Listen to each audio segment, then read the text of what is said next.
quick. I know we need to sort of get going with communion today, so it always makes for a slightly longer service. A couple of up-and-coming events. If you did not know, Glenn Goggins, who's been on our prayer list for several months now, he passed away on New Year's Day, is that correct? New Year's Day. His memorial service is going to be this afternoon at Forest Hill Baptist Church, which is just down the road on 37th, if I'm correct. And Is that at 3:30 is the time I was given. 3:30. Does anyone know otherwise? 3:30 should be correct, yes. And anyway, I'll be going there. If anyone wants to ride with me, doesn't want to drive, I'll be happy to take you, just let me know. Then next week, this is nothing really going on this week. The next week we'll be having a church council meeting on Monday, and then ladies group is going to be meeting on Tuesday morning, as they often do. All right. Do we have any other announcements we need to make of upcoming events? I don't think there's a whole lot going on this early in the year, but just to make an announcement. Anything we need to say? Okay. Also, just wanted to sort of make note of. Let's do prayer concerns real quick, and I'll start making a note. Does anyone have any concerns or joys we want to share this morning? Ronnie? Keep Ronnie in prayer. Yes, Ronnie has been, he's been discharged, but he's been at the Winsboro Hospital the last several days with pneumonia. He went home yesterday, so is doing better. I'm going to go see him after church myself, but let's keep Ronnie in our prayers. I've already added him to our prayer list. Yes, right there in the kitchen. Yes. Any other concerns or joys we want to share? Leanne is a friend of the ROC crew. She's here visiting with us this morning. We're glad to have her. You've probably been here before, but yeah, first time for me, so glad to have you here, at least that I recall. Thank you. A few birthdays this week. Ryan and Joe Dan is having a birthday this week, and then Mike Banks. Okay. Any other news, joys, or concerns? Y'all are really quiet this morning, so and that's okay. Just say it. Mother's looking for a dog. Yeah.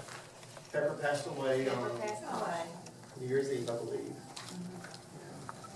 So if anybody knows of a little lap dog that needs a heavenly home on earth. Yeah. Well cared for pup, I know. Oh, yeah. Just something to make note of. Some of y'all have probably seen the news lately. The United Methodist Church has had a council of bishops and not committees, but agency meetings, agency head meetings.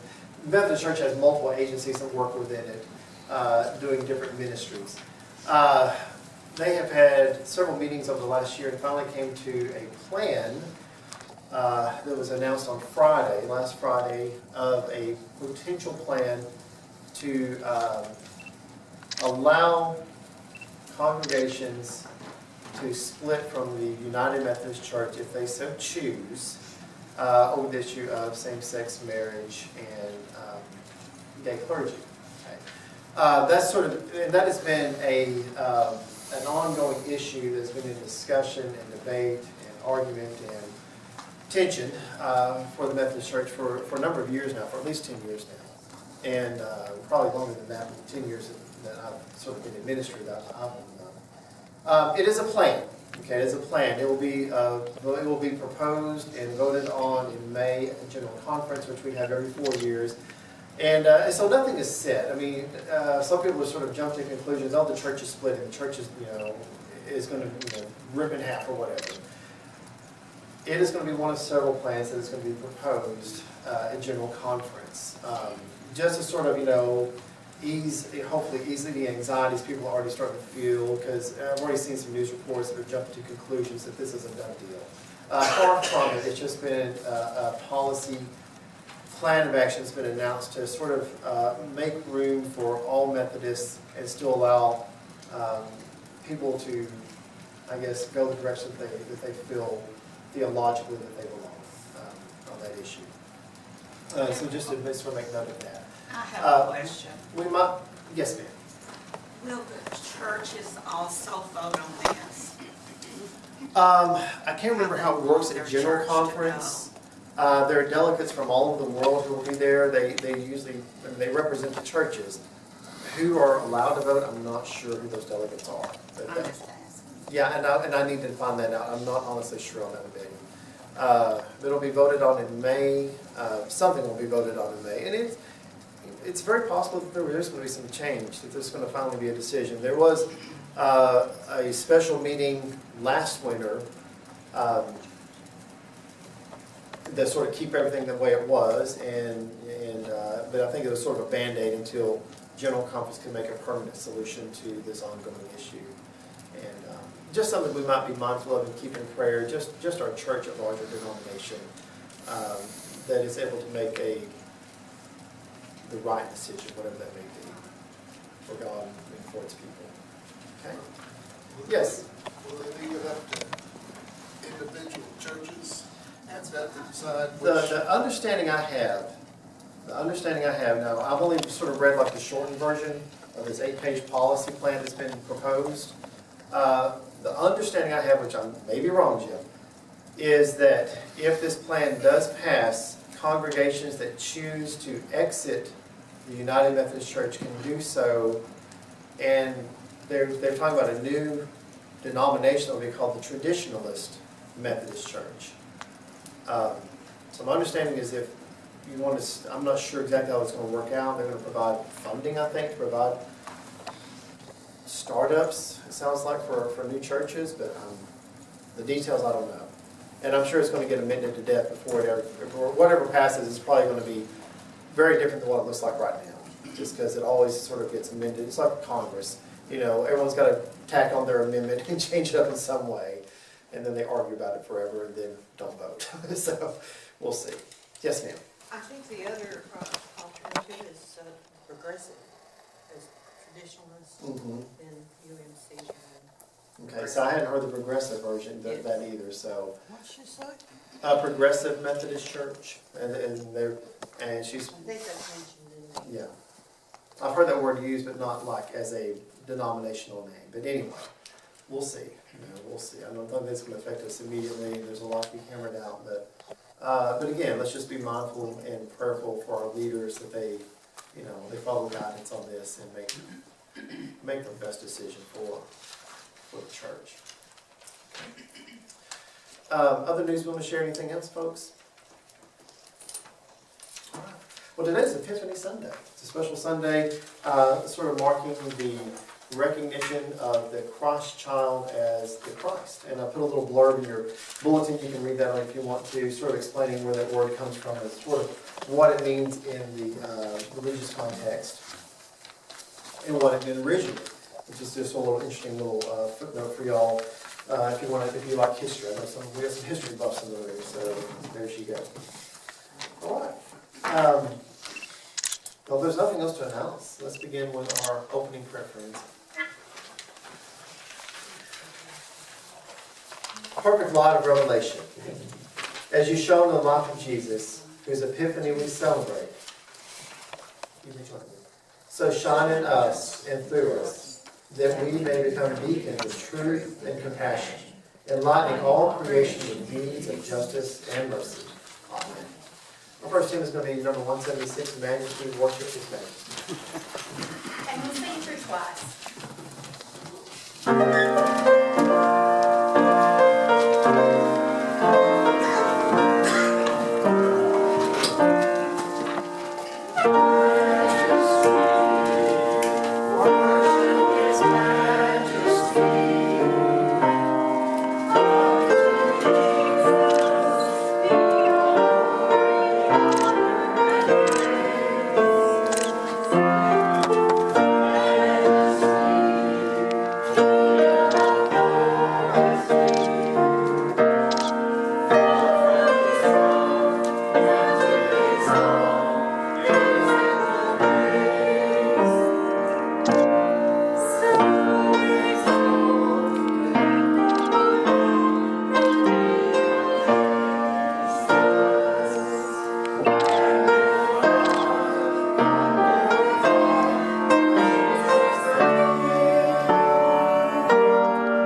So to 254, with 3 keys. First, second, and last.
We have 2 scripture readings this morning. The first one comes from the book of Isaiah, which the prophet prophesies the coming of the Messiah. Hear now the word of the Lord as it comes to us from chapter 60, verses 1 through 6. Arise, shine, for your light has come, and the glory of the Lord is risen upon you. For darkness shall cover the earth, and black darkness the people. But the Lord will rise upon you, and his glory will appear over you. Nations shall come to your light, and kings to the brightness of your dawn. Lift up your eyes and look around. They all gather together. They come to you. Your sons shall come from far away, and your daughters shall be carried in their nurses' arms. Then you shall see and be radiant. Your heart shall thrill and rejoice, because the abundance of the sea shall be brought to you. The wealth of the nations shall come to you. A multitude of camels shall cover you, the young camels of Midian and Ephah, and all from Sheba shall come. They shall bring gold and frankincense, and shall proclaim the praise of the Lord. Let's turn to Matthew. We actually take a step back this week from what we read last week, sort of a sequel to the flight to Egypt, in which the Magi visit a young child. In the time of King Herod, when Jesus was born in Bethlehem of Judea, wise men from the east came to Jerusalem asking, "Where is the child who has been born King of the Jews? For we observed his star in its rising, and we have come to pay him homage."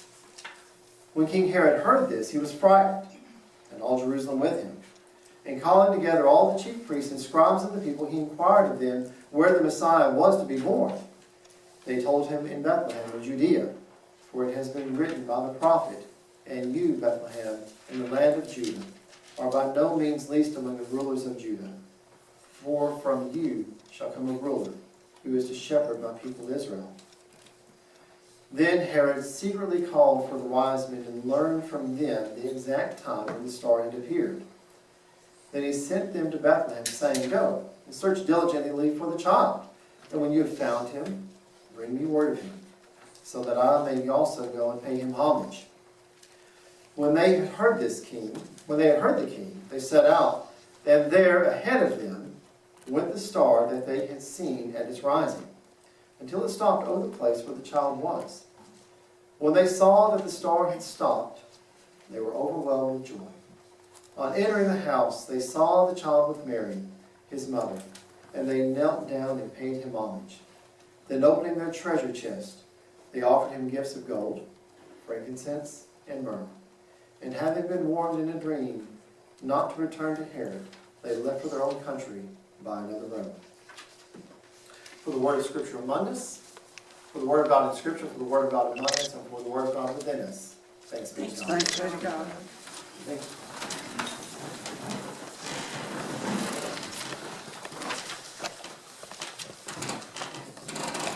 Today is Epiphany Sunday. Epiphany is an interesting word. It often is reference to a revelation, an insight, a new way of seeing something after it's become crystal clear. Now for example, my dad's two favorite things in life were fishing and golfing. He loved them both. And every once in a while he'd take his two boys fishing. And we always took a cooler of, soft drinks and snacks, and cheese crackers were kind of the go-to snack, along with little cans of what we called Wiener sausages. Now, I was probably 20-something years old before I walked in the grocery store one day and saw those little cans sitting on a shelf and realized they didn't say Wiener, it said Vienna. Did y'all ever notice that? But I grew up saying, it's a Wiener sausage, right? It was like my last 20 years of my life all of a sudden changed because I saw something new that had been right in front of me, or I saw something in front of me my whole life, but I saw it in a new way. Now that's a silly example of an epiphany, an aha moment. But we've probably all had some moment in our life in which it's almost like a light bulb went off, right? We heard bells ringing when we saw something differently or the right way or clearly for the very first time in our lives. Or maybe we just had a revelation that changed the way we saw the world, or that we saw ourselves, or that we saw our neighbor, or that we saw God. Well, the Magi are going towards this star. They're following this star that they've seen, this Epiphany star. And in Christian speak, Epiphany is that divine revelation, that divine manifestation right here in the midst of human history. Now, the gospel lesson I just read to you allows us to meet some interesting folk. We don't see them anywhere else in Scripture except really these accounts in Matthew and then also in Luke of these wise men, or sometimes they're referred to as we sung, the three kings, or more often as the three magi. Now, that's rooted to the same word we get magic from, but they weren't magicians, they weren't wizards. It's believed that they were probably members of Zoroastrianism, which was another Persian religion that sort of predated Islam. That they spent much of their time studying the stars, sort of like astrologers, or astronomers, I should say. And they had seen this star, and they recognized it as a symbol of the light of the world. And so they followed it. Now, I don't know about y'all, but I feel really connected to God sometimes when I look up at the stars. Lived a number of years in the 1990s in Austin. And there are many things that drew a young man and his family to that city. It's where my wife and I went to college at. So, of course, that was the main reason we went there. But it's an exciting place. There's a lot to do for young folks. And so we really enjoyed that city life, with the exception of one thing. When you went outside at night and you looked up, what you only saw was like this gray feeling. Because there was so much light pollution, so many street lights, so many big buildings with lights and stuff like that, you can never clearly see the stars, ever. And only occasionally because you really get a good shot of the moon.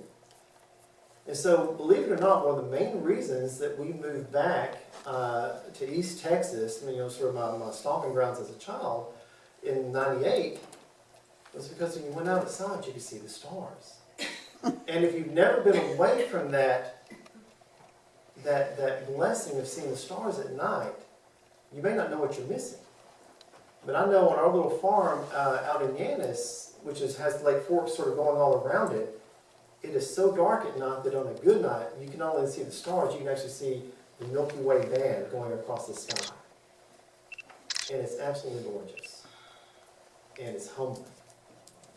And like I said, it's sometimes on a good night, I can just feel that direct connection to God. Now, the people of the Middle East didn't have the distraction or the interference of streetlights and billboards and big buildings and stuff. They have this every night, a night darker than anything we have here in modern civilization, even on our little remote farms. So there's still light pollution, as we call it.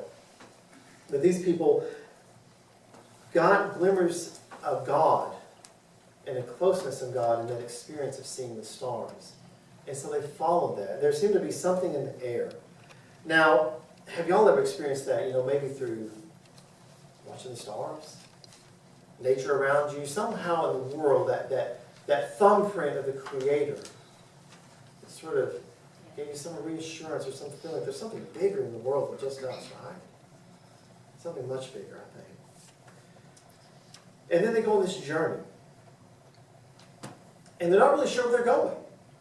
They stop at least once to get directions. They figure, well, there's a king being born. Jerusalem's got to be a place to go. Because that's where kings are born. That's where kings live. So they stop off there first. And they go to visit Herod, because he's the head ramrod of the area. And they ask him. Now, I think at first, Herod probably was like, oh, they've come to see the king, right? Me. And the wise men tell him, no, we've come to see this new king of the Jews, which probably not only threw Herod off, might have even created an awkward moment. Oh, no, that frankincense isn't for you. It also caused fear in him, because as we sort of discussed last week, Herod was well known for being a jealous, to the point of violent man whenever he felt threatened. And he has, his scribes come in and reference Scripture and tell him, where's this king supposed to be born that these three guys are looking for? And of course, they tell him Bethlehem. And of course, the sneaky fox tells him, well, when you find him, you let me know, and I'm going to come pay homage too. And we know, of course, that was just using them, trying to use them, to find this threat to his own kingship that he could have easily taken out. And when they got that dream, we discussed dreams last week, that led them to safety to go back around here once Christ had been discovered, he sort of did the scorched earth policy, so let's just kill every boy inside. Let's kill every boy in the region that's under 2 years old, and we'll get him one way or the other. But I digress. The Magi were on a journey. And they were seeking something. And I think along the way, God was sort of maybe giving them some hints. You're getting a little warmer. You're getting a little warmer. But there were some detours along the way. We think that the journey might have taken them up to 2 years to find Jesus. But they kept going. Because that continual longing to find the light of the world. And in a way, it's kind of similar to our own experience, isn't it? Our faith journey. Sometimes we get a little lost along the way. Sometimes we get moments of insight, little epiphanies, some clarity. But then there's some things that can distract us. Kind of like looking at those night sky in a big city. Sometimes there's things that sort of get in the way of us seeing the bigger picture. Maybe we've got to stop and check our GPS or get some directions from somebody, get back on feet. But if we're seeking to walk with God on a daily basis, our lives are going to be filled with lots of epiphanies. Lots of epiphanies. All over the place and nearly all the time. And when we get off course, when we're not seeking, I think sometimes our lives can look kind of like that Austin night sky, a little drab, a little dreary, maybe a little dull. One of the reasons that we need to have a devotional life is to keep us on that journey of seeking. One of the reasons we need to have a daily prayer life is to keep us in contact with the one whom we're seeking. And one of the reasons we need to worship is because that keeps us focused and centered on God. Why do we even worship? Now, Herod was a powerful king. I'm going to just sort of throw this into some context here. Herod was a powerful king. But I'm going to give you one guess. Who was probably the center of Herod's universe? Herod. What, Matt? Herod. Herod, absolutely. Gold star. Herod was the center of Herod's universe. That's why Herod wanted to know where this threat was so he could take it out. That's why Herod did so many violent things to keep the people of Jerusalem under his thumb, the people of Israel under his thumb, and have no conflict, no, as far as them stepping up and stepping out of him. He was the center of his own world, and we see what that did for his world. Now, there's probably no one like Herod in this room, thank God. Very few people like that in the world. But Herod's focus was on Herod. And when that was threatened, of course, he acted out as he did. The Magi were seeking this Christ child. They were seeking God. The reason that we worship, friends, this is what I'm trying to get to. I got a point, I promise. The reason we worship is because when we are the center of our own universes, when we are the focus of all our attention, sometimes bad things happen.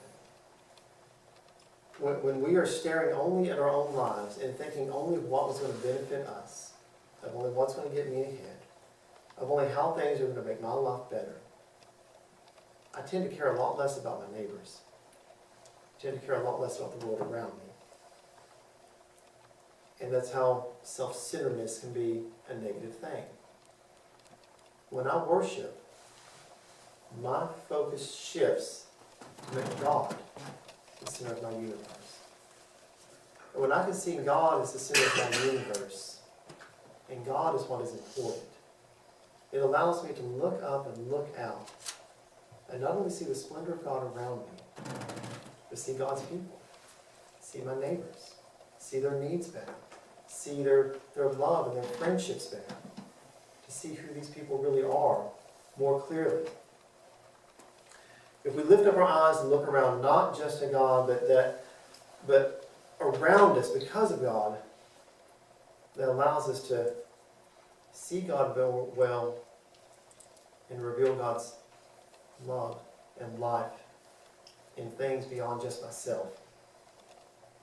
Actively participating in the congregation means you're part of something bigger. You're part of what? A family, a community, a group of people who get together and care about each other, that might have come together, for worship, for Sunday school, but they get to know each other. And I hear these conversations all the time. How are you doing? How was your trip? I was asked that several times this morning. How is Charles? How's your family? Where have you been? What's going on with you? Those sorts of things, but lifting each other up also just out of concern and care for one another. I see friendships building. I see relationships forming. And it all starts because people come together in community, congregation, congregational life. I hear the concerns, we're sharing this. What's that going to mean for the greater denomination? Because we feel not only connected to one another, but to a larger group of people, of several million people, that we share ties and bonds with out of that love and honor of God. In the world we live in, things are sort of changing a lot, right? We see this. I don't know how many people have ever looked up the Pew Research Center's website. It's an interesting group. They do these really detailed studies of people in America, public life, religious life, things like that. It's an interesting place to go. I don't want to go into a lot of details, but I looked it up out of interest myself this morning, or not this morning, but several days ago. and saw that the religious life in America is sort of shifting a lot. We're aware of that. We have empty pews because we see that right here in our midst, don't we? That roughly 39% of Americans consider themselves to be stalwart Christians, regular attendees in the church. But of that 39%, only 17% actually go every single week. 17%. Means out of every 10 people you know, only maybe 2 go to church on a regular basis. 32% are religious or somewhat religious, but not necessarily connected to a congregation or community. I know a lot of folks like that. I believe in God, but I don't need to go to church to be reminded of that. And if you're doing the math, you know about 29% consider themselves not religious at all anymore. Not in any sort of connection with faith or religion or denomination. And there's a lot of reasons for that. And there's lots of books written on it. And I'm far from the expert on the subject. But we know it's become probably one of the reasons is there's so many distractions in the world. So much going on. It's hard to focus on any one thing at a time. You probably can hear me out on that, can't you, Angela? We have students, right? We have students and we have children in our midst that have constant distractions and temptations and an overabundance of stuff inundating their lives with information and entertainment and things that make it hard to focus. Kind of thinking back to that night sky in Austin, I could never focus on that because there were so many other things in the way. But if we are truly people of God, if we're truly people who follow God's teachings, if we're really seeking out the path that will lead us to that Christ child, towards that epiphany, we're not only doing things to help us get there, worshiping together, praying, having a devotional life, but we're also putting our faith in action. The faith in action comes in lots of different ways. I think Leanne and Peggy are two of the finest examples I can think of because these ladies devote a pretty good chunk of their life to ministering to folks at the Johnson Unit. Faith in action. And I've seen them at work, and it's powerful stuff. There's also that faith in action that comes every day, just in how we treat one another, how we care about one another, how we share our lives and love for one another, and just daily conversation, common courtesies, the way we treat each other. A lot of times you can share God with somebody and them not even be aware of it just because you're treating them with love and respect. We worry about, I worry maybe too much sometimes, sort of about the future of our church. But the point of church is really not rules and regulations and stuff. It's basically to know the love of Christ and to share the love of Christ. It can be simplified that much. People will question Jesus on, what's the greatest commandment, Lord? And he broke it down to just 2 easy steps. Can anybody remind me what they are? Love God as your Father and love the fellow. Love the Lord your God with all your heart, all your mind, and all your spirit, and your neighbor as yourself. It's all about just being people who can work in love, and to love God and love others. That's the crux of what Jesus Christ taught. Now, he filled in a lot of details, a lot of blanks in that, but ultimately that's why he died. Because God is love. And love is the light shining in the darkness, and love is that which evil cannot overcome. And love, my friends, is what every person in this room needs. And love is what everyone outside of this room needs. Because it is indeed the most important thing in the world. Riches are no comfort on your deathbed that love is. Distractions are no comfort without people in your life. That's an epiphany. People still seek it. And my goal this year, and I hope your goal with me, is to better be able to help people find it. To help them be like those stars shining in the night sky. And to be something like the light in my own life, leading people to Christ. through love. Help them travel a different route maybe than what they were traveling in their life. So we can all experience life and live in a different way. A different kind of life. The kind that we're called to, the kind that we're led to. The kind that led those magi roughly 2,000 years ago and leads us in this new year, 2020. Brothers and sisters, I will pray that you will just join me on that journey, that ongoing journey we're all on. May it lead us to a life that is better filled with love and with light. May that light shine through us. Amen.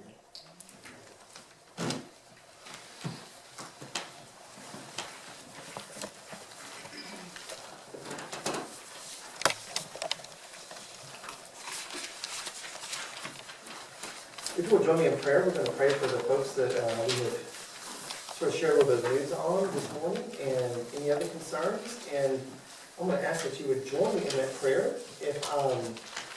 If you will, when I sort of leave some space in there, if there's something I've not covered, an issue that you're wrestling with or just want to lift up to God, you can do so. Just say a name, say a phrase. And we'll lift that up, and my response will be, Lord, in your mercy, and then all together we'll say, hear our prayers. All right? Gracious God, light of the world, divine splendor. Lord, I thank you for this day. I thank you, Lord, for the revelations that you've given us that have led us to this place. And I thank you, Lord, for those ongoing insights that make our lives richer and fuller and brighter and more light-filled and more love-filled.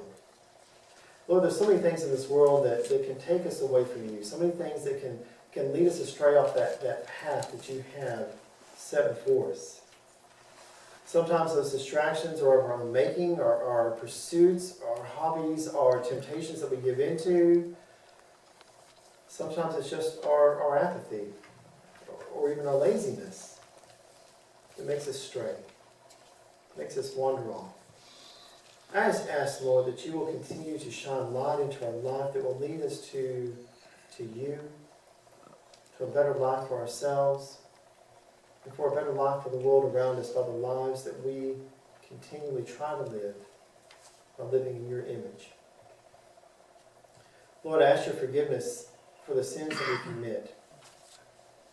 And just ask, Lord, that you will help us stay on the path set before us. That you will forgive us, that you will renew us, and that you will lead us in all your ways. Lord, I thank you for our congregation, for those gathered here out of love, out of commitment to you. And thank you, Lord, for the discipleship in this room. And I ask, Lord, that you will just help us to end our discipleship to make disciples of others, by the lives that we live, by the good news that we share. We thank you, Lord, for our church, not only Tinney Chapel, but the United Methodist Church. And ask, Lord, that in these coming months that you will just give guidance and vision and insight that will lead our church to move forward in a peaceful way in which all people are reconciled and all people are known that they are loved. We ask, Lord, that you will bless our world. There's so many things going on right now, from fires in Australia to local violence. Lord, it's so easy to get distraught and upset and disturbed and dismal by the news that we see.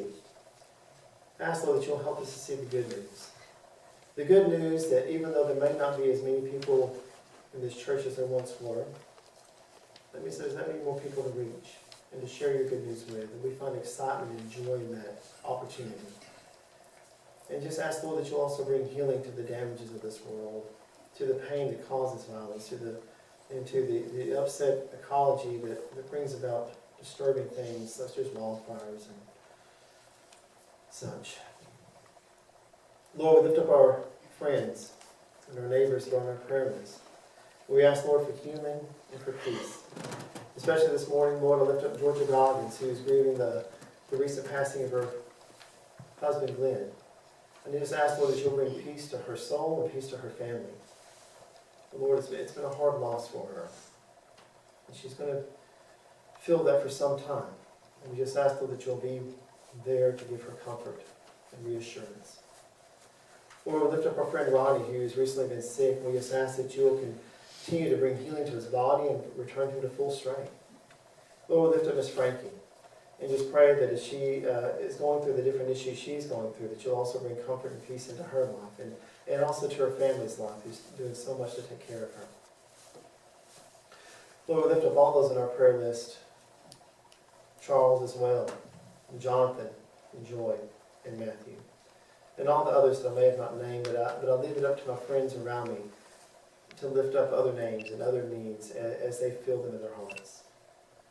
If there are any other petitions to lift up to the Lord, this is the moment. Marilyn, Lord, in your mercy, hear our prayers. Elaine, Lord, in your mercy, Lord, hear our prayers. Jack. Lord, in your mercy, Lord, hear our hear our prayers. prayers. My sister Taincy. Lord, in your mercy, hear our prayers. Ryan, Lord, in your mercy, hear our prayers. Will, Lord, in your mercy, hear our prayers. The Parks family. Lord, in your mercy, hear our prayers. Charles Johnson, Lord, in your mercy, Hear our prayers. Lord, we lift up these people before you and all those who may have gone unnamed, but you know their needs and you know their souls and you know who they are. For we know, Lord, that you love them and know them better than we can know them ourselves. We lift them up in the name of our risen Lord Jesus Christ, whose birth we celebrate, whose light we seek, and whose prayer we pray together. Our Father, who art in heaven, hallowed be thy name. Thy kingdom come, thy will be done, on earth as it is in heaven. And give us this day our daily bread, and forgive us of our trespasses, as we forgive those who trespass against us. And lead us not into temptation, but deliver us from evil. For thine is the kingdom, and the power, and the glory, forever and ever. Amen. You'll turn with me, friends, to our communion liturgy. It is folded inside your bulletin.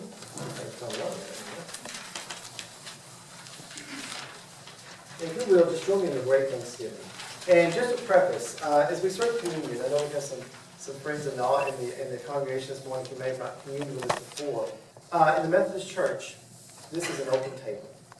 All are invited, all are welcome, for we believe and we know that Jesus Christ welcomed all to his table. Saints and sinners, believers and non-believers, all were welcome. All were invited. And so if you feel drawn, if you want to come forward in communion, I don't want you to think, I'm not sure if I can do this here. Because some churches may not be that open, but we are. Because we don't feel that it's our table, it is Christ's table. And we know that Christ shared that table with all. And so if you want to come forward in communion without worry or anxiety over that, please do so, because it has nothing to do with whether or not we want you here. We want everyone to come forward. All right, will you please join me in the great Thanksgiving? The Lord be with you. And also with you. Lift up your hearts. We lift them up to the Lord. Let us give thanks to the Lord our God. It is right to give our thanks and praise. It is right and a good and joyful thing always and everywhere to give thanks to you, Father Almighty, creator of heaven and earth. Before the mountains were brought forth, for you have formed the earth from everlasting to everlasting. You alone are God. You created light out of darkness and brought forth life on the earth. You formed us in your image and breathed into us the breath of life. When we turned away and our love failed, your love remained steadfast. You delivered us from captivity, made covenant to be our sovereign God, and spoke to us through your prophets. And so with your people on earth and all of the company of heaven, we praise your name and join their unending hymn, Holy, holy, holy Lord, God of power and might. Heaven and earth are full of your glory. Hosanna in the highest. Blessed is he who comes in the name of the Lord. Hosanna in the highest. Holy are you, and blessed is your Son, Jesus Christ, in whom you have revealed yourself, our light and our salvation. You sent a star to guide wise men to where the Christ was born. And in your signs and witnesses in every age and through all the world, you have led your people from far places to his light. By the baptism of his suffering, death, and resurrection, you gave birth to your church, delivered us from slavery to sin and death, and made with us a new covenant by water and the Spirit. On the night in which he gave himself up for us, he took bread, gave thanks to you, broke the bread, gave it to his disciples, and said, "Take and eat. This is my body, which is given for you. Do this in remembrance of me." And when the supper was over, he took the cup, gave thanks to you, gave it to his disciples, and said, "Drink from this, all of you. This is my blood of the new covenant, poured out for you and for many for the forgiveness of sins. Do this as often as you drink it in remembrance of me." And so in remembrance of these, your mighty acts in Jesus Christ, we offer ourselves in praise and thanksgiving as a holy and living sacrifice, in union with Christ's offering for us, as we proclaim the mystery of faith. Christ died, Christ is risen, Christ will come again. Pour out your Holy Spirit on us gathered here, and all these gifts of bread and fruit of the vine. Make them be for us the body and the blood of Christ, that we may be for the world the body of Christ, redeemed by his blood. By your Spirit, make us one with Christ, one with each other, and one in ministry to all the world, until Christ comes in final victory, and we feast at his heavenly banquet. All through your Son, Jesus Christ, and the Holy Spirit, in your holy church, all honor and glory is yours, Almighty God, now and forever. Amen. Should also preface, because this recently came up when I served communion on Christmas Day, that we did not serve actual wine. It's fruit of the vine, it's grape juice, okay? Unfermented wine, I guess you could call it. But just in case, we had an individual who was concerned about that because he didn't want to tempt himself because of a prior problem in his life. And just so you know, we serve grape juice here, not actual wine. So.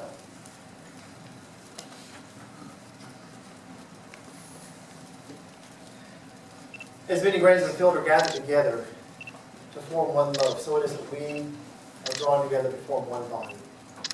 Christ took bread, one loaf. As a symbol of his brokenness on our behalf, he shared it with his disciples, so that in our brokenness, we can become whole.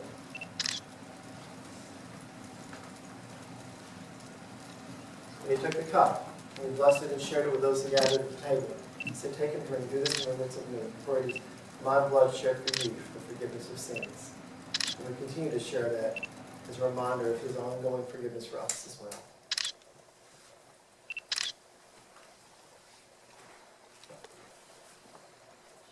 Arlene?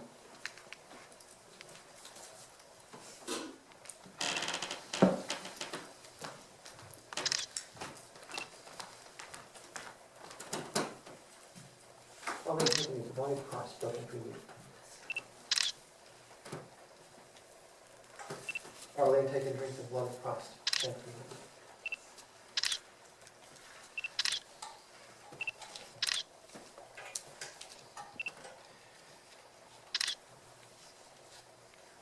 Friends, the table is prepared and all are invited. Who will come?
Jonah, take the body of Christ broken for you. Amen. Sudan, the blood of Christ. Amen.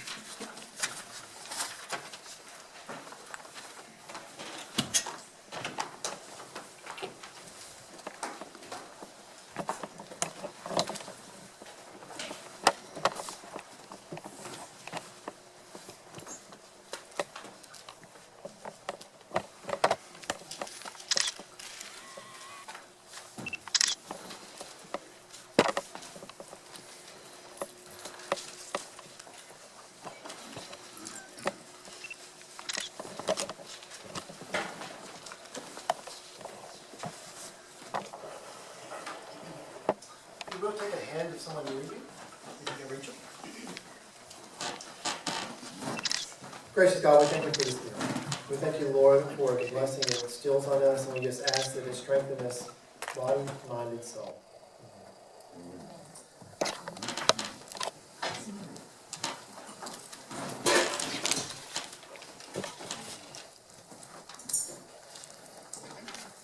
Can you get some assistance with the offering? Part of our offering is based on God's offering to us. Our blessings in all forms come from the Lord. As we give back just a portion of those, we do so entrusting them back into God's care for the growth of His kingdom.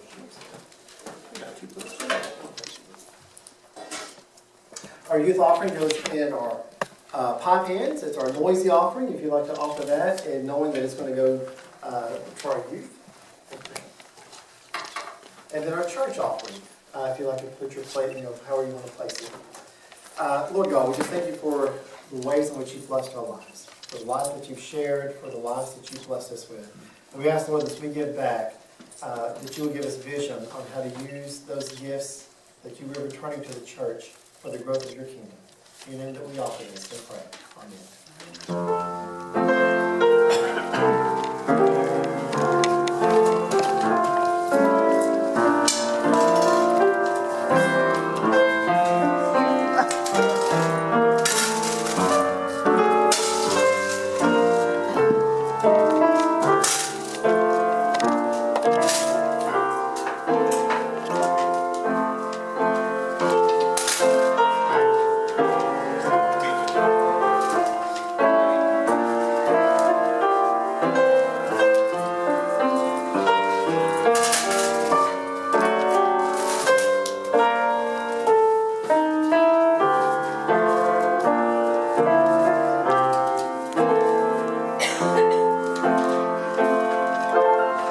Please stand for singing the doxology.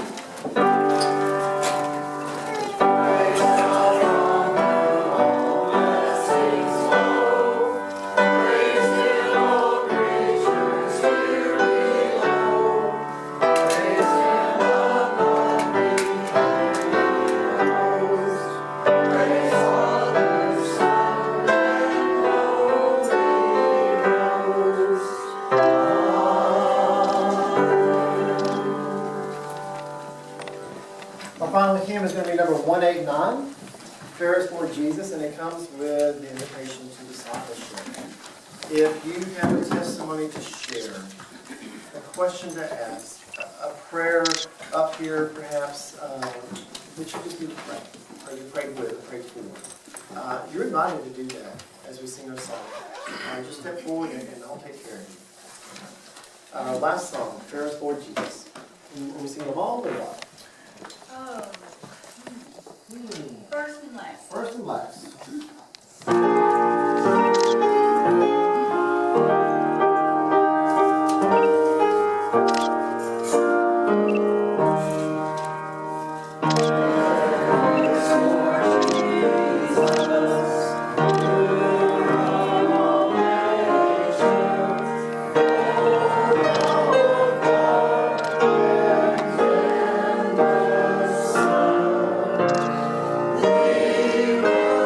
Leave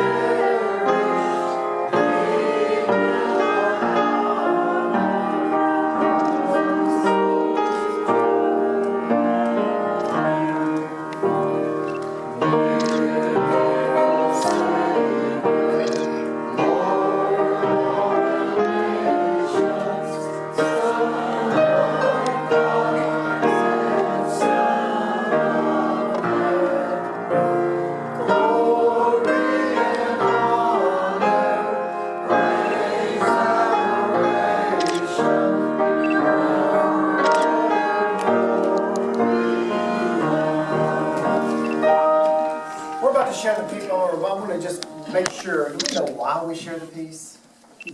Remember, it's practice. It's practice. So when we go out in the world, we share the peace there as well. So take a moment, share the peace with someone near you. Remind them of your love for them, God's love for them, and God's peace for them. So just take a moment, let's share the peace with one another, and then we will go forth out back into the world.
Peace be with you. And you also.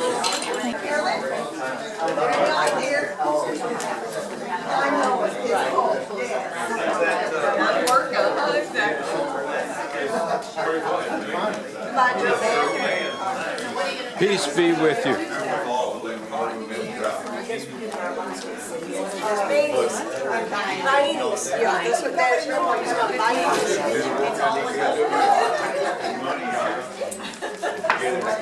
Peace be with you. You too? I hope you enjoy the chamber. Is it chamber music? Yes. Well, actually, it's going to be, two female singers, I think, and four instruments, I believe.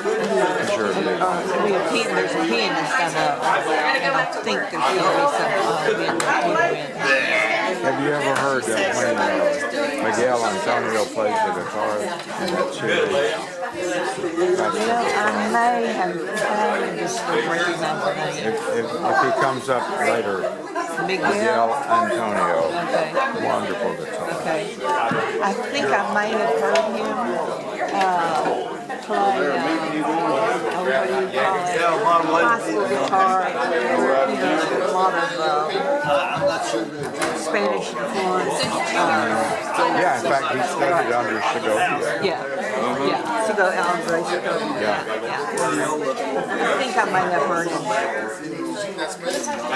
Actually, I think it was in this year's series, or maybe last year. I can't remember. Yeah, he's been up there at least twice. Paint on the new table. We have about 4 or 5 concert series. We've been lacking last And month. which isn't enough for me, but and Mount Vernon, I keep meaning to check out Mount Vernon. Do the They have singing, a really good program. get them done today. Well, have a good week. You too, Sandra. Bye-bye. Yeah, no kidding. Yes, she said she used her.